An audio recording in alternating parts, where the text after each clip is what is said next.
Olá, serão todos bem-vindos mais uma vez a esse nosso pequeno instante de estudo do Evangelho. Estamos estudando o Evangelho segundo o Espiritismo, capítulo 27, Pedi e obtereis, e o tema de hoje trata das instruções dos Espíritos, maneira de orar e alegria da prece. Então o Evangelho diz assim: o primeiro dever de toda criatura humana, o primeiro ato que deve de assinalar o retorno à vida de cada dia é a prece. Quase todos vós orais, mas quão poucos sabem orar. Que importa ao Senhor as frases que ligais maquinalmente umas às outras, porque disso tendes hábito? É um dever que vos impondes, e como dever, pesa-vos.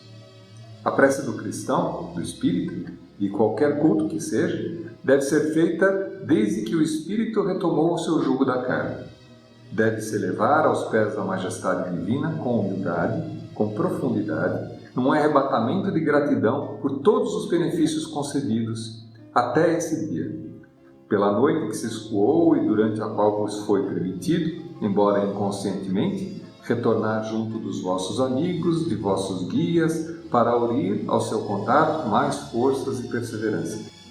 Ela deve se elevar humilde aos pés do Senhor, para lhe recomendar vossa fraqueza, pedir o seu apoio, a sua indulgência e a sua misericórdia. Deve ser profunda, porque é vossa alma quem deve se elevar ao Criador, que deve se transfigurar como o Jesus no Tabor e tornar-se alva e radiante de esperança e de amor. Uma pequena consideração a respeito desse trecho. A gente tem ouvido bastante vezes aqui na casa a Dona Jandira comentar com a gente que a prece deveria ser feita em dois momentos diferentes. Ao deitar, quando a gente encerra as atividades, estava pegando sono, e ao amanhecer, quando a gente acorda, no primeiro instante, antes de se levantar. E que a prece que é realizada ao se deitar deveria ser uma prece de agradecimento e não uma prece de rogatória, de pedido. E sim, a da manhã, quando a gente acorda, sim, essa sim, uma conexão com Deus, recebendo tudo aquilo que vai vir pelo dia à frente, com os melhores desejos de que tudo saia corretamente, que a gente tenha força, possibilidade, clareza para poder resolver tudo aquilo que a gente precisa resolver naquele dia. E há pouco tempo atrás, eu acabei descobrindo que existe uma razão, até pela neurologia, à medida que ela foi avançando, para essa questão dessa inclinação que a Dona Jandira sempre explicou para a gente. Uma delas é que, quando a gente entra num processo de sono, assim que a gente está preparado para adormecer, é um momento onde a gente está se preparando para entrar num processo que é a primeira fase do sono, o sono REM, onde as nossas memórias são reorganizadas e parte das memórias vão ser guardadas nas memórias de longo prazo, deixam de fazer parte das memórias de curto prazo e ficam guardadas num arquivo morto, vamos dizer assim.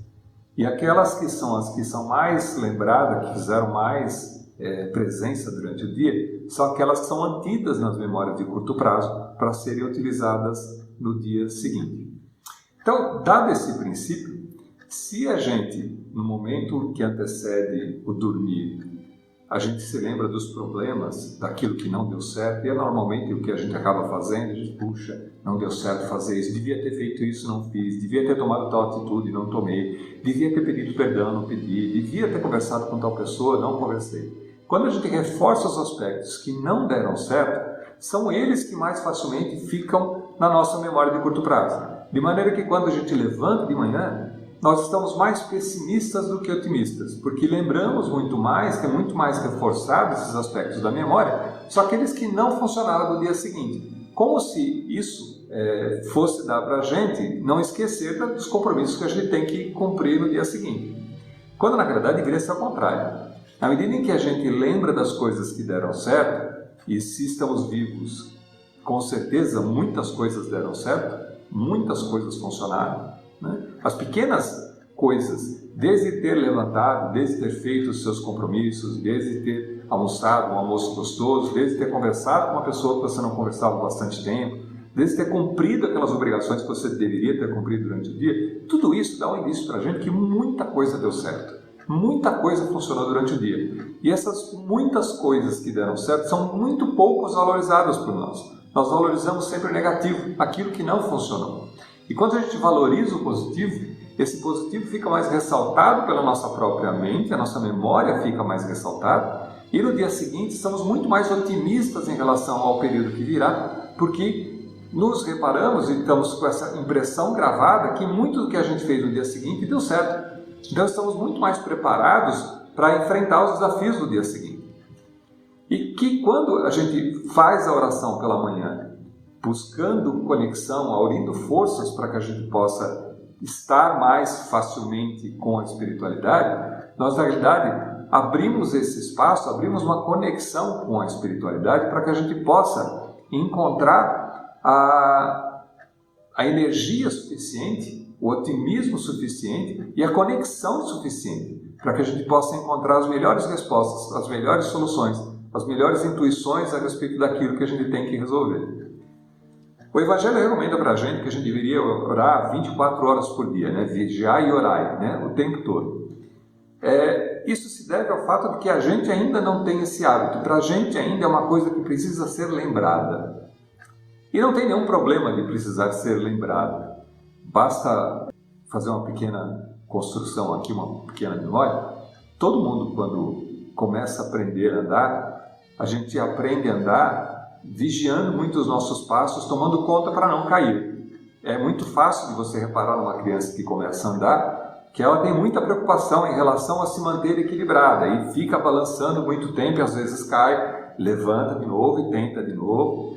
O próprio falar também acontece assim, a criança vai tentando, errando e sendo corrigida e tenta de novo e tenta de novo. Quando a gente aprende a escrever também é assim, a gente precisa ficar lembrando como é que é o A da voltinha, o B, o C, a gente exercita isso muito tempo, porque não é natural do nosso aprendizado. Da mesma maneira que não é natural do nosso aprendizado manter uma conexão plena com a espiritualidade. Na medida em que, da mesma maneira que a criança, a gente vai exercitando isso mais vezes, começa a ficar de maneira mais fácil e mais natural, nós não pensamos mais, não precisamos pensar e se preocupar de que maneira que nós fazemos para poder levantar e sair andando e às vezes até correndo.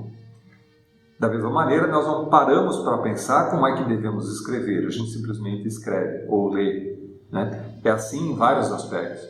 Nós não pensamos como devemos fazer para dirigir o carro de uma posição até outra posição. Muitas vezes até esquecemos que fomos de carro, de tal maneira que aquilo está tão dentro de nós, está tão automatizado dentro de nós, que a gente não se lembra de como, não precisa se preocupar de como fazer, que agora tem que colocar primeiro, tem que colocar segundo, ou tem que ligar o carro, ou tem que desligar, ou tem que frear, ou tem que puxar o freio de mão, né? É muito comum a gente sair do carro e falar, puxa, mas será que eu puxei o freio de mão e voltar de novo para conferir se fez? Porque está tão automático dentro da nossa maneira de ser que a gente não pensa mais para fazer e faz simplesmente automaticamente. Quando a gente começa a reparar na oração e começa a exercitar o processo da oração, estar mais conectado com a espiritualidade mais vezes, mais frequentemente durante o dia, isso vai se tornando de tal maneira comum para nós, de tal maneira automático, que a nossa conexão com a espiritualidade começa a se estabelecer de uma maneira plena e de uma maneira natural. De tal maneira que um dia, na nossa evolução, estaremos fazendo esse processo de conexão com a espiritualidade sem que a gente precise se dar conta e ser para nós como uma obrigação. O benefício disso tudo é que, estando em conexão com a espiritualidade, estamos mais facilmente sendo intuídos a respeito de como deveríamos ou não deveríamos fazer, menos propensos às nossas inclinações de agir de repente com raiva, ou com ódio, com rancor, ou de agir mais rispidamente quando recebemos uma palavra que foi dirigida de uma maneira não muito boa, não muito agradável.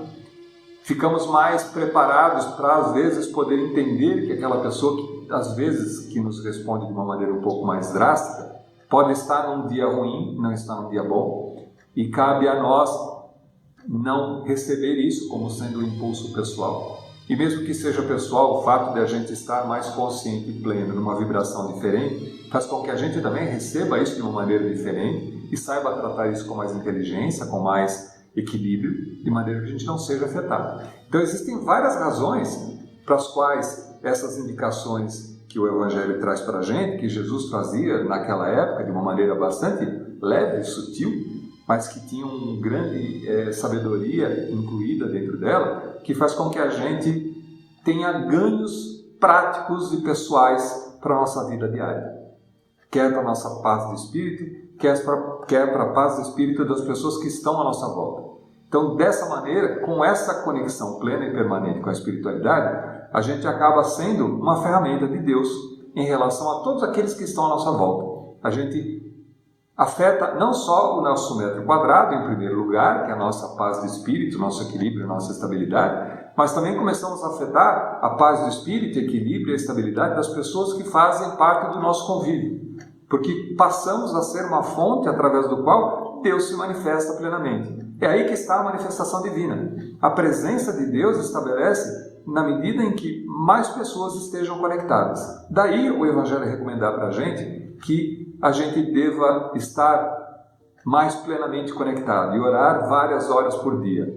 Orar no pedido, quando a gente passa por uma dificuldade, buscando esclarecimento, buscando equilíbrio, força, inteligência, sabedoria para poder sair daquela situação às vezes difícil. Orar nos momentos de agradecimento, percebendo que fomos agraciados com alguma questão, mesmo que tenha sido de nosso próprio esforço, do nosso próprio trabalho, mas muitas coisas poderiam dar errado e não dão, na maior parte das vezes. O reconhecimento disso na prece noturna traz essa garantia para a gente, e isso é a fé. A fé é construída na maneira em que a gente exercita e compara com o que aconteceu. A gente começa a perceber que a maior parte das vezes nós fomos bem, nós saímos direito.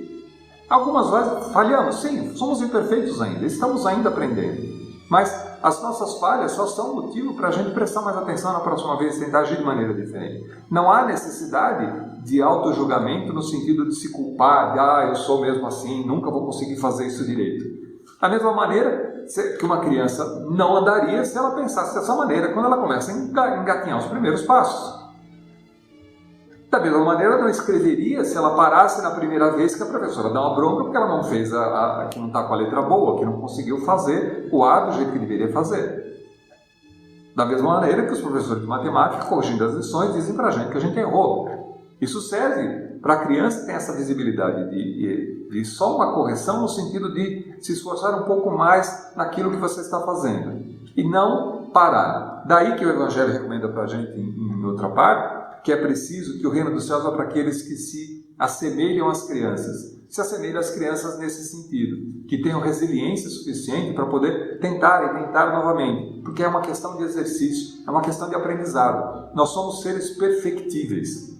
Algumas filosofias acreditam que o homem é falho e imperfeito por natureza. Ele é errado. E que se você não seguir a Bíblia, se você não seguir os escritos divinos, você vai errar sempre. E que você deve, por causa disso, sempre seguir e observar a palavra de Deus. O Espiritismo crê um pouco diferente disso. O Espiritismo acredita que nós somos seres imperfeitos. Somos seres perfectíveis. E na medida em que a gente vai aprendendo a fazer as coisas, nós ficamos cada vez mais perto da perfeição. Certas questões já não são mais dificuldade para alguns fazerem. Para alguns ainda são, mas para outros não, porque talvez já tenham se esforçado um pouco mais. Talvez não só nessa existência, mas nas existências passadas. E aí, em algumas disciplinas nós vamos bem e outras vamos mal. E outras pessoas vão bem em outras disciplinas e vão mal em algumas outras. Então, na medida em que a gente se esforça, que a gente se dedica ao nosso aprendizado. Então, nós somos seres perfectíveis. Deus não poderia criar uma coisa imperfeita para a vida eterna. Seria injusto pensar que Deus, que tem toda a sabedoria, tem todo o amor, iria criar criaturas que fossem eternamente dependentes dele. Eternamente tivessem que pedir para que ele ajudasse para concluir as coisas. Isso seria, nós vemos como pais, quando vemos os nossos filhos que estão evoluindo, que estão aprendendo, que agora já são responsáveis, que trabalham, que ganham seu próprio dinheiro, que fazem seu próprio planejamento de vida, que começam a tomar suas decisões, que algumas vezes erram, outras vezes acertam, mas na maioria das vezes acertam. Isso traz para a gente como pai um orgulho muito grande, no sentido de ver que aquela criatura está se saindo bem, está conseguindo, que parte daquilo é a nossa educação, foi o nosso empenho de tentar levar o melhor para aquela criatura. No Espiritismo traz para a gente, os filhos não são nossos, eles são nos emprestados durante um determinado tempo para que a gente possa transmitir a eles o ensinamento que a gente teve. Mas garante também que eles tenham a própria capacidade, o livre-arbítrio, de descobrir quais são aqueles ensinamentos que eles devem se dedicar. Eles também são espíritos milenares, são imortais, já passaram por outras existências. Eles têm qualidades que às vezes nós não temos. Mas cabe a nós, durante essa primeira fase da infância, quando nós criamos os filhos, e dar para eles essa característica, esse aprendizado daquilo que a gente acha que é o melhor. Assim, imagino que nosso Pai também, que está nos céus, olha para cada um de nós e fica feliz, se é que a gente possa dizer que Deus fique feliz, com a nossa evolução, com o nosso adiantamento, porque estamos melhores, porque começamos a servir mais de instrumentos e ajudando outros irmãos nossos, que talvez ainda não percebam, que talvez quando um cai, o outro ajuda a levantar, de tal maneira que na próxima vez, se você cair, o outro te ajuda a levantar. E aí a gente entra no segundo aspecto da palestra de hoje, que é a alegria da prece. Diz assim: vinde vós que quereis crer, os espíritos celestes ocorrem e vêm vos anunciar grandes coisas. Deus, meus filhos, abre seus tesouros para vos dar todos os seus benefícios. Homens incrédulos, se soubesseis quanto a fé faz bem ao coração e leva a alma ao arrependimento e à prece, como são tocantes as palavras que saem da boca que ora. A prece é um orvalho divino que destrói o maior calor das paixões. Filha primogênita da fé, ela nos conduz ao caminho que leva a Deus. No recolhimento e na solidão estáis com Deus. Para vós não há mistérios, eles se vos revelam. Apóstolos do pensamento, para vós é a vossa vida. Vossa alma se desliga da matéria e rola nesses mundos infinitos e etéreos que os pobres humanos desconhecem. Pelo que a gente explicou e pelo que a gente conversou até agora, dá para se imaginar o quanto e dos vários momentos onde a gente entra em êxtase, quando a gente, através da prece, percebe essa conexão e é invadido com uma felicidade ou com um acalento quando a gente faz uma rogativa, no sentido de perceber que Deus está ao nosso lado, escutou as nossas preces e que a gente cai em choro. Esses raros momentos de conexão trazem para a gente o tamanho da felicidade que é, o tamanho do conforto que é, o tamanho da alegria que é estar em conexão com a espiritualidade. Imagina quando a gente conseguir fazer isso 24 horas por dia. Quando a gente estiver conectados o dia inteiro através da prece com a espiritualidade, com os amigos da espiritualidade, e a telepatia não for só mais uma característica estudada à distância, não for mais sobrenatural conversar com os espíritos, porque isso será para cada um de nós um dom natural da própria espécie humana, do nosso próprio desenvolvimento.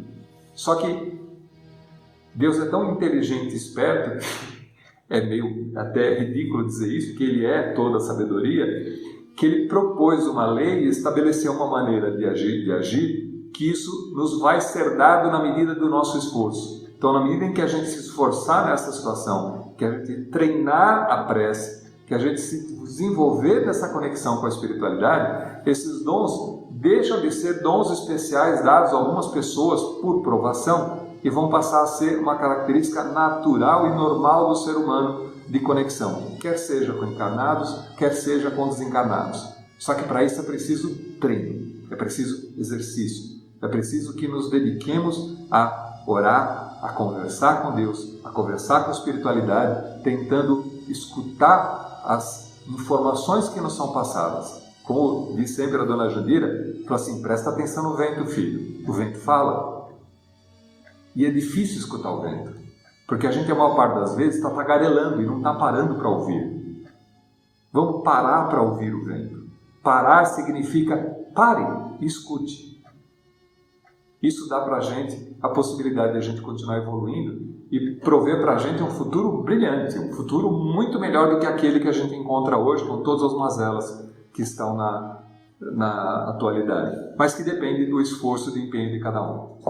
E tem uma historinha para hoje, que não é nova para quem frequenta a casa aqui, mas é sempre muito interessante. Ela diz assim: havia numa aldeia um velho muito pobre, mas até reis o invejavam, pois ele tinha um lindo cavalo branco.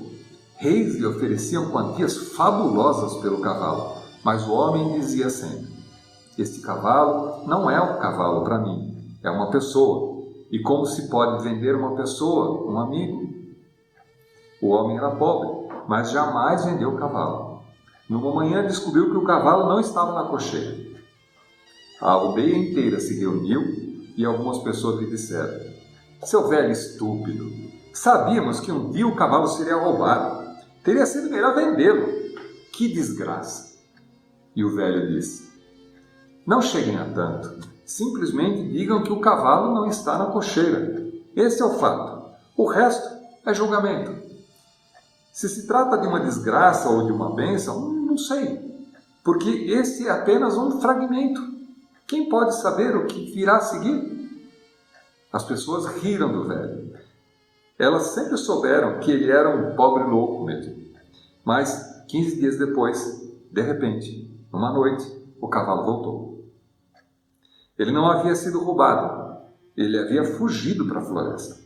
E não apenas isso, ele trouxera uma dúzia de cavalos selvagens consigo. Novamente as pessoas se reuniram e lhe disseram: velho, você estava certo, não se tratava de uma desgraça, na realidade provou ser uma bênção. E o velho disse: novamente vocês estão se adiantando. Apenas digam que o cavalo está de volta. Quem sabe se é uma bênção ou não?